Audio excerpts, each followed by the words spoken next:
আগামীকাল গিয়েছিলাম আমরা আরজিকরে ডক্টর দেখাতে। গিয়ে আমি আর আমার বন্ধু মিলে সেখানকার ক্যান্টিন থেকে ফ্রাইড রাইস আর নিয়েছিলাম 2 পিস চিলি চিকেন। এটা কিন্তু আমরা নিজেরা কিনে খাইনি, এটা আমাদের স্যারই আমাদের ভালোবেসে খাইয়েছিল। আর কিনেছিলাম আমরা নিজেরা লস্যি, মাউন্টেন ডিউ কিনেছিলাম, ছবিটা তোলা হয়নি। আর জলজিরা বরফ দিয়ে লেবু জল, ক্যাম্পা। আর বাড়ি ফিরে খেয়েছিলাম একটা এত বড় তরমুজ, ঠান্ডা ঠান্ডা ফ্রিজের তরমুজ। আচ্ছা, এতটাই গরম পড়েছিল যে এগুলো খেতে যা লাগছিল না।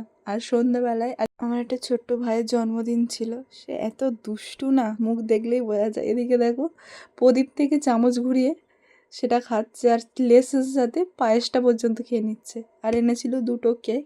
এখানে যেহেতু ওর দিদিরও বার্থডে ছিল 2 দিন আগে, সেই জন্য দুজনের জন্য 2টো কেক এনেছিল।